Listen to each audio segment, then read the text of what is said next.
ഇന്ന് നമ്മുടെ താവനീഷിൻ്റെ second day of selection ആണ്.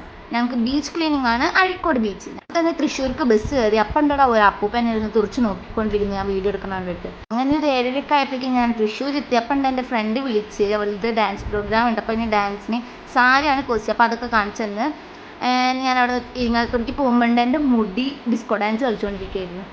ഞാൻ ഇരിങ്ങാലക്കുടയ്ക്ക് ഒരു 8:30 ആകുമ്പോഴേക്ക് എത്തി. അപ്പം എനിക്ക് 5 കിട്ടി. പിന്നെ താവണീഷിൻ്റെ കുറേ മെമ്പേഴ്സ് വന്ന്. അവിടെ ഞങ്ങൾ പിന്നെ ഒരു 9:30 ആയപ്പോഴേക്കും ഞങ്ങൾ കയറി കേട്ടോ. ബസ്സിൽ കയറിയപ്പോൾ വിൻഡോ സീറ്റിന് തല്ലാണ്ട് വിൻഡോ സീറ്റ് അവിടെ നേടി എടുത്തു. അതിൻ്റെ ആഹ്ലാദപ്രകടനമാണ് ഈ കാണുന്നത്.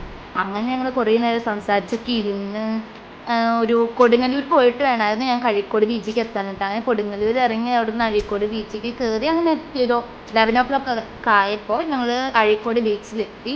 എനിക്ക് നല്ല രസമായിരുന്നു കേട്ടോ. നല്ല രസമുള്ള ബീച്ചാണ്. ആക്ച്വലി പറയുവാണെങ്കിൽ നല്ല രസമുണ്ട്. അവിടുത്തെ ആംബിയൻസ് അങ്ങനെയൊക്കെ നല്ല രസമുണ്ട്. പൈൻ ട്രീസ് ഒക്കെ ഉള്ളൊരു സൈഡ് ഓഫ് ബീച്ചാണ്. അങ്ങനെ എനിക്ക് തോന്നുന്നു കുറേ മെമ്പേഴ്സ് ഇപ്രാവശ്യം വന്നിട്ടുണ്ട് കഴിഞ്ഞ സെലക്ഷനേക്കാളും. ഞങ്ങൾ എന്താക്കി കുറച്ച് നേരം കഴിഞ്ഞപ്പോഴേക്കും ഞങ്ങൾ ബീച്ച് ക്ലീനിങ് ഒക്കെ സ്റ്റാർട്ട് ചെയ്ത്. അങ്ങനെ ഞങ്ങൾ കുറേ പട്ടികളുണ്ടായിരുന്നു. നല്ലൊരു പട്ടി ഇവനെ കണ്ടപ്പോൾ തൊട്ട് ഇവനെ വാലാട്ടി നടക്കുന്നുണ്ടായിരുന്നു. അങ്ങനെ ഇവൻ അതിനെ വളച്ചെടുത്തവൻ തലോടലും പിടിക്കലൊക്കെ ആയിരുന്നു. ഞങ്ങൾക്ക് കിട്ടിയത് 2 ബഗ്സിനെ ആയിരുന്നു. അതിന് കുറച്ച് നേരം നോക്കിയിരുന്നു, അതിൻ്റെ കണ്ടൊക്കെ നോക്കിയിരുന്നു. അങ്ങനെ കുറച്ച് നേരം കഴിഞ്ഞ് അത് കഴിഞ്ഞപ്പോൾ ഞങ്ങൾക്കൊരു 12:30 ആയി. ഒരു 1 മണിയൊക്കെ ആയപ്പോഴേക്കും ഞങ്ങൾ അവിടെ നിന്ന് ഇറങ്ങാൻ നോക്കി. അങ്ങനെ ഇറങ്ങി. പിന്നെ അങ്ങോട്ട് എനിക്ക് തീരെ വയ്യായിരുന്നു. സോ ഞാൻ വേഗം വരാൻ നോക്കി. എന്നിട്ട് ഞാൻ വീടിൻ്റെ അവിടെ എത്തിയപ്പോൾ ഞാനൊരു അവക്കാഡോ ഷേക്കും പിന്നെ ഒരു ലെബനീസ് ഷവർമയും ഞാൻ കഴിക്കാമെന്ന് വിചാരിച്ചു. അങ്ങനെ ഞാൻ ഉച്ചയ്ക്ക് ഇരുന്ന് അതൊക്കെ കഴിച്ച് ഞാൻ വീട്ടിലേക്ക്. അപ്പം ശരി, അപ്പം ഇടുതേ.